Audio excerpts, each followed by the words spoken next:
ഇന്നത്തെ ലീഡേഴ്സ് മോർണിംഗിൽ ഒത്തിരി സന്തോഷത്തോടെയാണ് ഞാൻ നിൽക്കുന്നത്. കാരണം നമ്മുടെ അതിഥി അത് വയലാർ അവാർഡ് ജേതാവായ ഇ സന്തോഷ് കുമാറാണ്. നമുക്ക് അദ്ദേഹത്തെ വളരെ സ്നേഹത്തോടു കൂടി തന്നെ സ്വാഗതം ചെയ്യാം. ശ്രീ സന്തോഷ് കുമാർ, ഗുഡ് മോർണിംഗ്, നമസ്കാരം, സ്വാഗതം ഹലോ മലയാളത്തിലേക്ക്. ഗുഡ് മോർണിംഗ്, നമസ്കാരം. ആദ്യം തന്നെ അഭിനന്ദനങ്ങൾ അറിയിക്കുകയാണ്. വലിയ സന്തോഷം, താങ്ക് യു. വയലാർ അവാർഡിലേക്ക് തപോമയുടെ അച്ഛൻ തിരഞ്ഞെടുക്കപ്പെട്ടപ്പോൾ ആദ്യത്തെ ഒരു മൊമെന്റ് എന്തായിരുന്നു? അതിൽ നിന്ന് തുടങ്ങാം നമുക്ക്.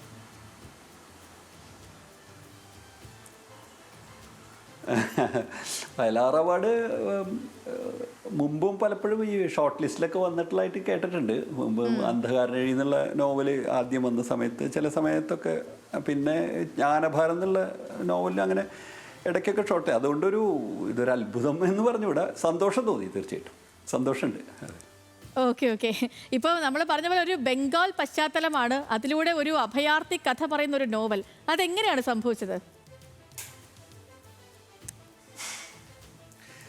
ബംഗാളി പശ്ചാത്തലം എന്ന് പറയുന്നത്, ഞാനൊരു 2015 മുതൽ 5-5.5 വർഷത്തോളം കേരളത്തിന് വെളിയിൽ ജോലി, ഞാൻ നാഷണൽ ഇൻഷുറൻസ് കമ്പനിയിൽ ജോലിയായിരുന്നു. എനിക്കൊരു ട്രാൻസ്ഫറായിട്ട് ഞാൻ പോയി. ബോംബെയിലും പൂനെയിലും പിന്നെ കൽക്കത്തയിലാണ്. കൽക്കത്തയിൽ ഇരിക്കുമ്പോഴാണ് ഞാൻ ഈ ജോലി വിട്ട് പൂർണ്ണമായിട്ട് എഴുത്തിലേക്ക് മാറുന്നത്. അപ്പോൾ ഈ കൽക്കത്തയിൽ താമസിക്കുമ്പോഴാണ് ഈ ഒരു ബംഗാളി പശ്ചാത്തലത്തിലുള്ള നോവലിലേക്ക് വന്നിട്ടുള്ളത്. അപ്പോൾ അവിടെ സ്വാഭാവികമായിട്ടും നമ്മൾ കേരളത്തിന് വെളിയിലുള്ള പല കഥകളും എഴുതാനും മനസ്സിലാക്കാനൊക്കെ ശ്രമിച്ചിരുന്നു. അപ്പോൾ അത് ഈ തീം യഥാർത്ഥത്തിൽ വർഷങ്ങൾക്ക് മുമ്പ് തന്നെ ഞാൻ ആലോചിച്ചിരുന്നതാണ്. ഒരുപക്ഷെ 2019 ഏതാണ്ട് പൂർണ്ണമായിട്ടും ഈ രചന എൻ്റെ കയ്യിലുണ്ടായിരുന്നു. പക്ഷേ എഴുതാനുള്ളൊരു ടോൺ കിട്ടിയിട്ടുണ്ടായിരുന്നില്ല. ആ സമയത്ത് പിന്നീട് ഈ 2023 ഞാൻ നാട്ടിൽ വന്നതിന് ശേഷം ഇപ്പോൾ മറ്റേ മാധ്യമം വാരികയുടെ പത്രാധിപർ ബിജുരാജ് എന്നോട് ഒരു നോവൽ കുറേ കാലമായിട്ട് ആവശ്യപ്പെടുന്നുണ്ടായിരുന്നു. അപ്പോൾ അദ്ദേഹത്തിൻ്റെ ഒരു നിർബന്ധം പറഞ്ഞ പഴയ കുറിപ്പുകളൊക്കെ വെച്ച് ശ്രമിച്ചു നോക്കിയതാണ്. അപ്പോൾ എനിക്ക് അത് പഴയ കാര്യങ്ങളൊക്കെ ഒന്ന് നന്നാക്കി എഴുതിയെടുക്കാനായിട്ട് നല്ലൊരു തുടക്കം കിട്ടണം. അതാണ് എൻ്റെ ഒരു പ്രശ്നം. ആ തുടക്കം കിട്ടിയെന്ന് തോന്നിയോണ്ട് പിന്നെ അതങ്ങനെ മുന്നോട്ട് പോയതാണ്. അപ്പോൾ കേരളത്തിൽ പുറത്ത് ജോലി ചെയ്യാൻ കഴിഞ്ഞതിലുള്ള ഒരു അനുഭവത്തിൻ്റെ കാര്യമുണ്ട്. ശ്രീ സന്തോഷ് കുമാർ, ഇപ്പോൾ അപരിചിത ലിപി അറിയാവുന്ന ഗോപാൽ ബറുവ, മകൻ തപോമയി, അതൊരു വല്ലാത്ത ലോകമാണ്. അപ്പോൾ എന്തുകൊണ്ടാണ് അങ്ങ് ഒരു ബംഗാൾ ഡൽഹി പ്രമേയമാക്കിയത്? അതൊരു നല്ല ചോദ്യമാണ്. കാരണം എന്താ വെച്ചാൽ ഈ നോവല് ഒരു 3 പ്രധാനപ്പെട്ട പ്രമേയങ്ങളെ സമന്വയിപ്പിക്കാനാണ് ശ്രമിക്കുന്നത്. അതിൽ ആദ്യത്തെ പ്രശ്നം ഈ ഒരു കുറ്റബോധമാണ്, ഒരു മനുഷ്യൻ്റെ കുറ്റബോധം. അതൊരു 15-20 വർഷം മുമ്പ് തന്നെ ഞാനിത് ആലോചിച്ചിട്ടുള്ള അത് സ്വാഭാവികമായിട്ടും എഴുത്തുകാർക്ക് പൊതുവെയുള്ള ഒരു പ്രമേയമാണിത്, കുറ്റബോധം എന്നുള്ളത്. മറ്റൊരു സംഗതി ഇതിൽ ഒരു മനുഷ്യൻ, ഈ കുറ്റബോധം ഉള്ള ഒരു മനുഷ്യൻ അത് സ്വയം തൻ്റേതായിട്ടുള്ള തെറ്റ് ഏറ്റുപറയണം. പറഞ്ഞു കഴിഞ്ഞാൽ ഈ നോവലിൻ്റെ ഒരു പ്രശ്നം എന്താ വെച്ചാൽ, ഈ ഏറ്റുപറയുന്നതോടുകൂടി അയാളുടെ ജീവിതത്തിലുണ്ടാകുന്ന വലിയ ചില ബന്ധങ്ങൾ അറ്റുപോകും. അപ്പോൾ അതില്ലാതിരിക്കാൻ അയാൾക്ക് സ്വയം വെളിപ്പെടുത്താവുന്ന ഒരു ലിപി അല്ലെങ്കിൽ വിനിമയ മാർഗം ആവശ്യമുണ്ട്. അതാണ് ഈ ഗൂഢലിപി. അപ്പോൾ ഈ ഗൂഢലിപിയിലേക്ക് ഇയാളിത് എങ്ങനെ എത്തിപ്പറ്റി എന്നുള്ളതിൻ്റെ ഒരു പശ്ചാത്തലമാണ് ഞാൻ ആലോചിക്കുന്നത്.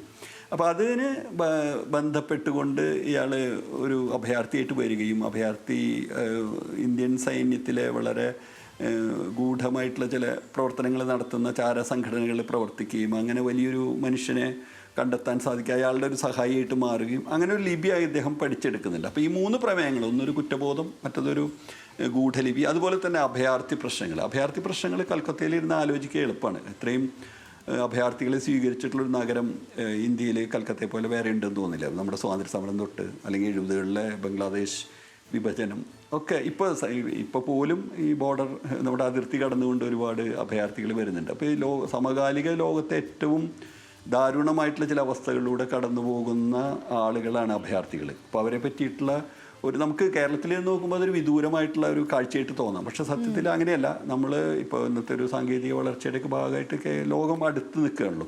അപ്പോൾ അതുകൊണ്ട് ഈ 3 വിഷയങ്ങളെ, കാലിക പ്രാധാന്യമുള്ള വിഷയങ്ങളെ ഒരു മാനുഷിക ബന്ധമായിട്ട് ബന്ധപ്പെടുത്തുക എന്നുള്ളതാണ് ഈ നോവലിലൂടെ ശ്രമിച്ചത്. ഞാൻ പുറത്ത് ജോലി ചെയ്തുകൊണ്ടുള്ള ഒരു അനുഭവ പശ്ചാത്തലവും കൂടി ഉണ്ട് അതിൽ. ഓക്കെ. ശ്രീ സന്തോഷ് കുമാർ, ഇപ്പം അങ്ങ് തന്നെ തുടക്കത്തിൽ പറഞ്ഞ പോലെ അന്ധകാരനഴി വലിയ നിരൂപക പ്രശംസയൊക്കെ നേടിയതാണ്, അക്കാദമി അവാർഡ് അടക്കം. അത് എത്ര കണ്ട് പ്രിയപ്പെട്ടതാണ് ഒരു എഴുത്തുകാരനെന്ന നിലയിൽ? അന്ധകാരനിഴി എന്നെ സംബന്ധിച്ച് വളരെ പ്രിയപ്പെട്ട ഒരു പുസ്തകമാണ്. കാരണം ഞാൻ ചെറിയ ചെറിയ നോവലുകൾ എഴുതിയതിന് ശേഷം 2009 അല്ലെങ്കിൽ 2008-2009 കാലഘട്ടത്തിൽ വളരെയധികം ശ്രദ്ധ എടുത്തുകൊണ്ടും ഗവേഷണം ചെയ്തുകൊണ്ടൊക്കെ എടുത്തിട്ടുള്ള ഒരു വളരെ പ്രത്യേകിച്ച് നമ്മുടെ കേരളത്തിൻ്റെയൊക്കെ ഒരു രാഷ്ട്രീയ പശ്ചാത്തലമുള്ള ഒരു അടിയന്തരാവസ്ഥ വരുന്നുണ്ട്. അതിൽ നക്സൽ മൂവ്മെൻറ്റ് വരുന്ന ഒരു 70 വരുന്നുണ്ട്. അങ്ങനെയുള്ള ഒരു നമ്മുടെ കേരള രാഷ്ട്രീയമായിട്ട് ബന്ധപ്പെട്ട് ചില പ്രശ്നങ്ങളും പ്രതിസന്ധികളൊക്കെ അഭിമുഖീകരിക്കാൻ ശ്രമിച്ചിട്ടുള്ള ഒരു വലിയ അറ്റംപ്റ്റ് എന്ന് തന്നെ പറയാവുന്നത്. അതിന് തന്നെയല്ല അതിൻ്റെ ഒരു ഭാഷയൊക്കെ വളരെ ചില രീതിയിൽ പരീക്ഷണാത്മകമായിട്ട് ചെയ്തിട്ടുള്ളത്. എനിക്ക് ഏറ്റവും പ്രിയപ്പെട്ട നോവൽ എന്ന് തന്നെ വേണമെങ്കിൽ പറയാം. ഓരോ നോവലും താരതമ്യം ചെയ്യുന്നതിൽ അത്ര അർത്ഥമില്ല എങ്കിലും ആദ്യം ശ്രമിച്ച വലിയൊരു വർക്ക് എന്നുള്ള രീതിയിൽ അത് നിരുപശ്രദ്ധ കിട്ടിയിട്ടുണ്ട് നന്നായിട്ട്. പക്ഷേ പൊതുവേ ഈ ഗൗരവമുള്ള ചില വർക്കുകൾ ഒരുപക്ഷെ വലിയൊരു ജനപ്രചാരം കിട്ടിക്കൊള്ളുന്നില്ല, ഒരു പോപ്പുലാരിറ്റിയുടെ ഒരു പ്രശ്നം കിട്ടിക്കൊള്ളുന്നില്ല. ഈ നോവലിന് കിട്ടിയൊരു ഇതിന് 1 കൊല്ലം കൊണ്ട് കിട്ടിയ ഒരു വായനാ ശ്രദ്ധ ഒരുപക്ഷെ 10-15 കൊല്ലം കൊണ്ട് എടുത്തിട്ടാണ് അന്ധകാരനിഴി നേടിയെന്ന് തോന്നുന്നു. പക്ഷെ അതും തീർച്ചയായിട്ടും അത് കാലത്തെ നിൽക്കുന്നതാണ് ഞാൻ വിചാരിക്കുന്നത്. ശ്രീ സന്തോഷ് കുമാർ സിനിമയിലേക്ക് നോക്കുന്നുണ്ട്. ഇപ്പോൾ തങ്കച്ചൻ മഞ്ഞക്കാരൻ സിനിമയായെങ്കിലും ഇനിയും അല്ല, ഞാൻ സിനിമയിൽ ആദ്യം തൊട്ടേ ഇല്ലാത്ത ആളാണ്. എൻ്റെ ഒരു വിഷയമല്ല, എനിക്കതിനുള്ളൊരു സ്കിൽ സെറ്റ് ഒന്നുള്ള ആൾ. തങ്കച്ചൻ മഞ്ഞക്കാരൻ സിനിമയായിട്ടുള്ളത് എൻ്റെ അതല്ല, ഒരു കഥ അവരെടുത്തു എന്നുള്ളൂ. അത് മുഴുവനായിട്ടും പൂർണ്ണമായിട്ടും ഈ സിനിമാ പ്രവർത്തകരുടെയും തിരക്കഥാകൃത്തിൻ്റെയും സംവിധായകൻ്റെയാണ്. ഞാൻ അതിൽ സത്യം പറഞ്ഞ ഒരു പ്രേക്ഷകൻ മാത്രമായിരുന്നു. ഞാൻ അങ്ങനെ ഒരു സിനിമ എൻ്റെ ഒരു മേഖലയല്ല എന്നാണ് ഞാൻ വിചാരിക്കുന്നത്. ഇപ്പം ഈ പ്രായത്തിൽ ഇനി അതിലേക്ക് മാറാനും പറ്റില്ല, അങ്ങനെയുണ്ട്. ശ്രീ സന്തോഷ് കുമാർ, നമ്മൾ ഈ പണ്ടൊക്കെ ഈ അനുഭവങ്ങൾ ഇല്ലാതെ എഴുതരുത് എന്ന് പറയുന്ന സാഹിത്യകാരന്മാരുണ്ടായിരുന്നു. ഇപ്പോഴും ചിലരെങ്കിലും ഒക്കെ അങ്ങനെ ഒറ്റപ്പെട്ട രീതിയിൽ അങ്ങനെ പറയുന്നുമുണ്ട്. പക്ഷേ ഇന്ന് AI-യുടെ കാലമാണ്. മൗലികമായ സാഹിത്യത്തിന് സാങ്കേതിക വിദ്യ ഒരു വെല്ലുവിളിയാകുന്നു. അങ്ങനെ അങ്ങ് കരുതുന്നുണ്ടോ? അതൊരു തെറ്റിദ്ധാരണയുടെ വിഷയമാണ്. അനുഭവം എന്ന് വെച്ച് കഴിഞ്ഞാൽ നമ്മുടെ സ്വന്തം വളരെ നേരിട്ടുള്ള അനുഭവമായിട്ടൊരു രചന നിർവഹിക്കുകയാണെങ്കിൽ അതൊരു ആത്മകഥയായിട്ടാണ് മാറുക.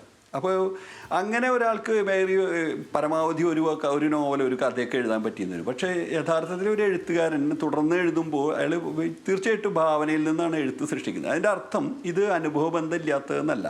ഈ അനുഭവങ്ങളൊക്കെ നമ്മുടെ മനസ്സിലുള്ള, നമ്മുടെ ജീവിതത്തിൽ മനുഷ്യരുടെ എല്ലാ ജീവിതത്തിലും കടന്നു പോകുന്ന അല്ലെങ്കിൽ സംഭവിക്കുന്ന അനുഭവങ്ങൾ നമ്മൾ ഈ സങ്കീർണമായിട്ടൊരു ലിപി പോലെ സൂക്ഷിക്കുകയും അത് മറ്റ് കഥകൾ പറയുമ്പോൾ ആ കഥാപാത്രങ്ങളുടെ മാനസികാവസ്ഥയിലേക്ക് നമ്മുടെ അനുഭവങ്ങളെ പതുക്കെ സംക്രമിക്കുകയാണ് ചെയ്യുന്നത്. അത് വളരെ സൂക്ഷ്മമായിട്ടുള്ള ഒരു പ്രക്രിയയാണ്. അത് നമ്മൾ നേരിട്ടുള്ള ഒരു അനുഭവം കഥ എഴുതുന്നത് പോലെ എളുപ്പമല്ല. ആ കഥകൾ ഒരുപക്ഷെ നിങ്ങൾക്ക് 1-2 രചനകളിലൊക്കെ ഒരു വിജയം നേടാൻ കഴിഞ്ഞു വരും. പക്ഷേ എഴുത്ത് എന്ന് പറയുന്നൊരു കല കുറേ വർഷങ്ങളായിട്ട് തുടർന്നു പോകുന്ന ഒരാൾക്ക് അങ്ങനെ സ്വന്തം അനുഭവങ്ങൾ മാത്രമായിട്ട് നിർത്തി ജീവിക്കാൻ പറ്റില്ല. ഇപ്പോൾ വിദേശത്തൊക്കെ ഓട്ടോ ഫിക്ഷൻ എന്ന് പറയുന്ന വളരെ സമ്പ്രദായമുണ്ട്. സ്വന്തം ജീവിതത്തെ തുടർച്ചയായിട്ട് എഴുതിക്കൊണ്ടിരിക്കുന്ന വലിയ എഴുത്തുകാരുണ്ട്. പക്ഷെ അവരുടെ എഴുത്തിൽ പോലും ഈ ഘടനയുടെ ജീവിതത്തിൻ്റെ ഒരു ഘടന എടുക്കുന്നു എന്നല്ലാതെ അവരുടെ ആലോചനകളും സൂക്ഷ്മതകളും നിരീക്ഷണങ്ങളും അതിങ്ങനെ വന്നുകൊണ്ടിരിക്കും. അതങ്ങനെ വളരെ ഒരു വിപുലമായിട്ടുള്ള ഒരു പ്രക്രിയയായിട്ട് വേണം കണക്കാക്കാനായിട്ട്. ശ്രീ സന്തോഷ് കുമാർ, ഇപ്പോൾ ഈ അടുത്ത പുസ്തക രചന അണിയറയിൽ എന്തെങ്കിലുമൊക്കെ ഉണ്ടോ? എന്താണ് അടുത്ത വിശേഷങ്ങൾ? എല്ലാ എഴുത്തുകാരുള്ള പോലെ തന്നെ പല പണികളും അവിടെ ഇവിടെയൊക്കെ ആയിട്ട് ഇങ്ങനെ പാതി ഘട്ടങ്ങളിൽ നിൽക്കുന്നുണ്ട്. ഒരു നോവൽ ഞാൻ ഒരുപാട് വർഷങ്ങളായിട്ട് പ്രവർത്തിച്ചുകൊണ്ടിരിക്കുന്ന റിസർച്ച് ചെയ്തുകൊണ്ടൊക്കെ ഇരിക്കുന്ന ഒരു നോവൽ എനിക്ക് എഴുതാനുള്ളൊരു സമയമായിട്ടില്ല. അപ്പോൾ നമ്മുടെ ഭാഷയൊക്കെ ആയിട്ട് ബന്ധപ്പെട്ട കുറച്ച് റിസർച്ചൊക്കെ ആവശ്യമുള്ള വർക്കാണ്. ഞാൻ ഒരുപക്ഷെ അന്ധകാരനിഴിക്ക് ശേഷം ഞാൻ ഒരു 10 കൊല്ലെങ്കിലായിട്ട് ഇതിൻ്റെ ഒരു പണികളിലാണ്. പക്ഷെ അത് അങ്ങനെ ഒരു മനസ്സിലൊരു പൂർണ്ണ രൂപത്തിൽ എത്തുമ്പോഴാണ് നമ്മൾ എഴുതാൻ തുടങ്ങുക. അതിൻ്റെ ആയിട്ടില്ല ഇപ്പോഴും, അതിൻ്റെ വായനകളിലൊന്നും ഇരിക്കണം. അതിൻ്റെ കൂടുതൽ അതിൻ്റെ ഒരു പ്രമേയം ഞാനിപ്പോൾ പറയാനുള്ള ആയിട്ടില്ല, പാകമായിട്ടില്ല. എന്നാലും അതിന്മേലാണ് അതിൻ്റെ ഒരു പണിയിലാണ് ഞാൻ നിൽക്കുന്നത്. കഥകൾ തീർച്ചയായിട്ടും ചിലതൊക്കെ അങ്ങനെ എഴുതാൻ മനസ്സിലുണ്ട്. പഴയ പോലെ അല്ല, കഥകളൊക്കെ എഴുതി വളരെ ശ്രദ്ധ കൊടുക്കണം. ഏതെങ്കിലും മോശപ്പെട്ടൊരു കഥ വരരുതെന്ന് വലിയ ആഗ്രഹമുള്ള ഒരു ആളാണ് ഞാൻ. അങ്ങനെ തന്നെ ഭവിക്കട്ടെ. ഇപ്പം ശ്രീ സന്തോഷ് കുമാർ, ഇപ്പോൾ ഈ യാത്രയൊക്കെ ചെയ്യുമ്പോൾ ഇപ്പം ഒരാളെ സംബന്ധിച്ച് ഒരാളുടെ ചിന്തകൾ വലുതാകുന്നതും അല്ലെങ്കിൽ പുതിയ സംസ്കാരം, പുതിയ നാട്, പുതിയ ഭാഷ, പുതിയ രുചികൾ, ഇതൊക്കെ ഒരു മനുഷ്യനെ വലിയ രീതിയിൽ സ്വാധീനിക്കും യാത്രകൾ ചെയ്യുമ്പോൾ. അപ്പോൾ ഒരു കഥാകാരനെ സംബന്ധിച്ച്, ഒരു സാഹിത്യകാരനെ സംബന്ധിച്ച് യാത്രകൾ എത്രത്തോളമാണ് അയാളെ സ്വാധീനിക്കുക? അതെങ്ങനെയാണ് ഒരു രചനയിലേക്ക് വരുമ്പോഴത്തേനും അത് ഒരു കഥയായി ഒക്കെ മാറുന്നത്, യാത്രാ വിവരണമായി ഒക്കെ മാറുന്നത്? യാത്രാവിവരണം ഇപ്പം സത്യത്തിൽ അത്ര വലിയ പ്രസക്തിയുള്ള കാര്യമല്ല, കാരണം ഇത്രയധികം ചാനലുകളും ഒക്കെ ഉള്ളതുകൊണ്ട്. പക്ഷേ യാത്രകൾ തീർച്ചയായിട്ടും നിങ്ങളെ ഒരു വേറെ രീതിയിലുള്ള അനുഭവ മേഖലകളിലേക്ക് മാറ്റും. അതിൽ പോലും നമ്മളൊരു സാമാന്യവൽക്കരിക്കുന്നതിൻ്റെ അർത്ഥമില്ല. ചില എഴുത്തുകാർ ഒരുപക്ഷെ മുറിയിൽ നിന്ന് പുറത്തിറങ്ങാതെ പോലെ അസാമാന്യമായിട്ടുള്ള സാഹിത്യം സൃഷ്ടിച്ചതിന് ലോകത്തിലെ ഉദാഹരണങ്ങളുണ്ട്. പക്ഷേ സാധാരണ രീതിയിൽ നമ്മൾ യാത്ര ചെയ്യുന്നു, ജോലി ചെയ്യാനായിട്ട് മറ്റ് സ്ഥലങ്ങളിലേക്ക് പോകുന്നു, അല്ലെങ്കിൽ അവിടെ താമസിക്കുന്നു. ഇപ്പം ഞാൻ അത് കൂടാതെ തന്നെ പുറത്തും ഒക്കെ ആയിട്ട് കുറേ രാജ്യങ്ങളിൽ യാത്ര ചെയ്തിട്ടുണ്ട്.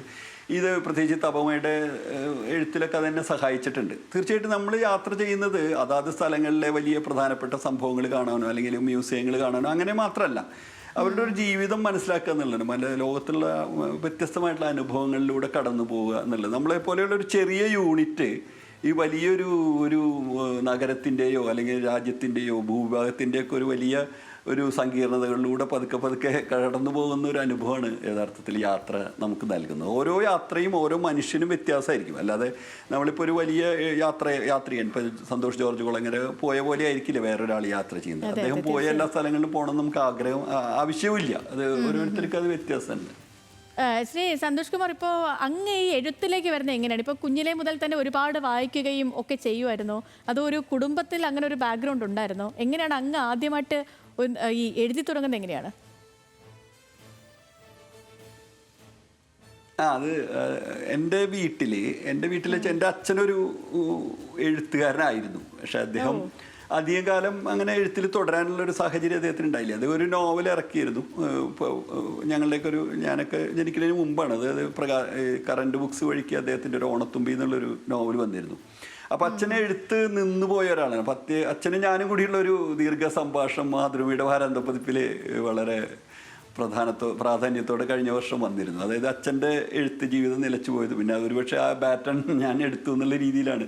എന്തായാലും അച്ഛൻ്റെ ഈ അച്ഛൻ്റെ ഒരു ജോലി എന്ന് പറയുന്നത്, അച്ഛൻ മുനിസിപ്പൽ ഓഫീസിൽ ജോലി ചെയ്തിരുന്ന ആളാണ്. അപ്പം അന്ന് കിട്ടുന്ന ചെറിയൊരു ശമ്പളത്തിൽ ഒരു ചെറിയ തുക അദ്ദേഹം പുസ്തകങ്ങൾക്ക് വേണ്ടി മാറ്റിവെക്കായിരുന്നു. അപ്പോൾ ആ പുസ്തകങ്ങളൊക്കെ വായിക്കുകയും ഈ എഴുത്ത് അല്ലെങ്കിൽ സാഹിത്യം എന്നുള്ളത് വളരെ പ്രധാനപ്പെട്ട ഒരു സംഗതിയാണെന്നുള്ള ചെറുപ്പം തൊട്ട് തന്നെ ഒരു വിചാരം ഉണ്ടായിരുന്നു. അപ്പോൾ തന്നെയല്ല, അവിടെ എൻ്റെ നാട് തൃശ്ശൂരിനടുത്തുള്ള ഒരു ഗ്രാമമാണ്. അവിടെ ഒരു ചെറിയ ലൈബ്രറി ഉണ്ടായിരുന്നു. അവിടെ പോകാൻ ഞാൻ 7ാം ക്ലാസ്സിലൊക്കെ അവിടെ ഒരു സഹായിയായിട്ട്, ലൈബ്രറിയൻ്റെ സഹായിയായിട്ടൊക്കെ അവിടെ ചെന്നിരിക്കാനുള്ള ഒരു അവസരമൊക്കെ ഉണ്ടായിരുന്നു.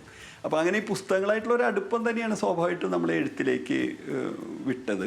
പിന്നെ തീർച്ചയായിട്ടും നമ്മുടെ സ്കൂളിലൊക്കെ പഠിക്കുമ്പോൾ ചില മത്സരങ്ങളിൽ പങ്കെടുക്കുക, ചില അധ്യാപികമാരുടെയൊക്കെ ഒരു പ്രശംസ കേൾക്കാനുള്ള ഒരു ചെറിയ കുട്ടികളുടെ ഒരു ആഗ്രഹം, ഇതൊക്കെയാണ്. ടീച്ചറെ ഇന്ന് രാവിലെ എൻ്റെ ടീച്ചർ ഇപ്പോഴും എന്നെ വിളിച്ചിരുന്നു. എൻ്റെ മലയാള ടീച്ചറായിട്ട് എനിക്കിപ്പോഴും ബന്ധമുണ്ട്. അപ്പോൾ ടീച്ചർ എന്നെ വിളിച്ചിരുന്നു, ഏലിയാമ്മ എന്നാണ് അവരുടെ പേര്. അപ്പോൾ ആ ഒരു ബന്ധം ടീച്ചർക്ക് അതന്ന് തന്നെ മലയാളം നമ്മുടെ പേപ്പറുകളിലൊക്കെ വരുന്ന ചില ലേഖനങ്ങളൊക്കെ എഴുതി അവരെ ഒന്ന് ഇമ്പ്രസ് ചെയ്യാൻ കുട്ടികളുടെ ഒരു ശ്രമം ഉണ്ടാവില്ല. അതൊക്കെയാണ്. പിന്നെ ഞാൻ കേരളോർമ്മ കോളേജിൽ പഠിക്കുമ്പോൾ യൂണിവേഴ്സിറ്റിയിലൊക്കെ മത്സരത്തിന് പോയിട്ടുണ്ട്. അന്നൊക്കെ കവിതയാണ് എഴുതിയിരുന്നത്. ഞാൻ കോളേജിൽ നിന്ന് പുറത്ത് വന്നത് 89-ലാണ് ഞാൻ ഡിഗ്രി സെൻറ് തോമസിന് കഴിയുന്നത്. എനിക്ക് പെട്ടെന്ന് തന്നെ ജോലി കിട്ടി. അപ്പോൾ ഞാൻ ജോലിയിൽ ഇരിക്കുമ്പോൾ തന്നെ തുടർന്നിരുന്നു. അക്കാദമിയുടെ കവിതാ ക്യാമ്പിലൊക്കെയാണ് അന്ന് പങ്കെടുത്തത്. 94 തൊട്ടാണ് ഞാൻ ഫിക്ഷനിലേക്ക് മാറുന്നത് യഥാർത്ഥത്തിൽ.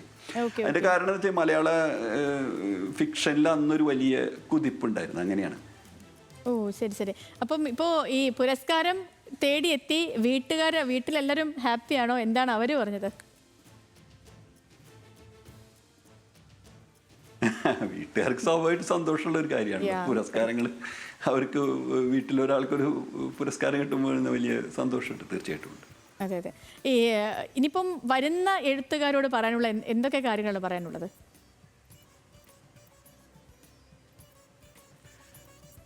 ശരിക്കും പറയുകയാണെങ്കിൽ വരുന്ന എഴുത്തുകാർ മുമ്പിൽ പോകുന്ന ആളുകളുടെ ഉപദേശം ഒന്നും സ്വീകരിക്കരുത് എന്നുള്ളതാണ്. അവർ വേറെ വ്യത്യസ്തമായിട്ടുള്ള രീതിയിൽ വ്യത്യസ്തമായിട്ടുള്ള ജീവിതങ്ങൾ എഴുതണം.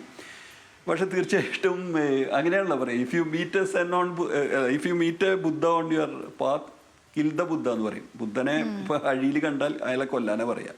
സെൻസ് സൂക്തം അങ്ങനെയാണ്. അതുപോലെ ഏതെങ്കിലും വലിയ ഗുരുവിനെയോ പിതാവിനെയൊക്കെ കണ്ടാൽ അയാളെ നിരാകരിച്ചുകൊണ്ട് അവർ പുതിയ പാതയിൽ മുന്നോട്ട് പോകണം. എങ്കിൽ കൂടി നമ്മുടെ മലയാളത്തിലോ ലോക സാഹിത്യത്തിലൊക്കെ ഉണ്ടാകുന്ന വ്യത്യസ്തമായിട്ടുള്ള ചലനങ്ങൾ, ക്ലാസിക്കായിട്ടുള്ള പല രചനകളുടെ വായന, അതൊക്കെ മുന്നോട്ട് കൊണ്ടുപോകേ പറ്റുള്ളൂ. കാരണം വെച്ച് കഴിഞ്ഞാൽ ഒരു എഴുത്തിൻ്റെതായിട്ടുള്ളൊരു മൂലധനം എന്ന് പറയുന്നത് തീർച്ചയായിട്ടും വായനയാണ്. ഈ വായനയും മറ്റുള്ള ജീവിതാനുഭവങ്ങളും, ഒരുപക്ഷെ എല്ലാവർക്കും ജീവിതാനുഭവങ്ങൾ ഉണ്ടാവും, പക്ഷേ ഈ വായന കൊണ്ടും ഉള്ള പ്രതിഭേനെ നമുക്ക് ഒന്ന് വിസ്തൃതമാക്കി എടുക്കാനൊക്കെ ആയിട്ട് സാധിക്കാൻ വായനയ്ക്ക് കഴിയും. അപ്പോൾ നിരന്തരമായിട്ട് അവനവൻ നിൽക്കുന്ന അല്ലെങ്കിൽ അവരവർ നിൽക്കുന്ന മേഖലയിൽ എന്തൊക്കെ നടക്കുന്നു, എന്തെല്ലാം നടന്നിട്ടുണ്ട്, ഏത് രീതിയിലാണ് സാഹിത്യം മുന്നോട്ട് പോകുന്നത്, ഏതൊക്കെയാണ് അതിൻ്റെ ഒരു പ്രമേയപരമായിട്ടുള്ള പരിസരങ്ങൾ എന്നുള്ളതൊക്കെ മനസ്സിലാക്കാനുള്ള ശ്രമം പുതിയ എഴുത്തുകാരുടെ ഭാഗത്തുനിന്ന് വേണം. അവർ തീർച്ചയായിട്ടും അങ്ങനെ ചെയ്യുന്നുണ്ടെന്നാണ് എൻ്റെ ഒരു തോന്നൽ. മലയാളത്തിലെ വളരെ സജീവമായിട്ടുള്ള എഴുത്തുകാർ കഥയിലും കവിതയിലും നോവലിലൊക്കെ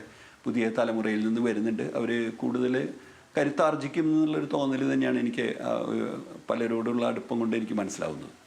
ഓക്കെ, അപ്പോൾ ഇനിയും ഒത്തിരി രചനകൾ വരട്ടെ, അതിനൊക്കെ വേണ്ടി കാത്തിരിക്കുകയാണ്. ഒരുപാട് സന്തോഷം ശ്രീ സന്തോഷ് കുമാർ ഞങ്ങൾക്കൊപ്പം ജോയിൻ ചെയ്തതിന്. അങ്ങേക്ക് നല്ലൊരു ദിവസം കൂടി ആശംസിക്കുന്നു. ഒപ്പം ഒരിക്കൽ കൂടി അഭിനന്ദനങ്ങൾ. വലിയ സന്തോഷം. Thank you. ഓക്കെ.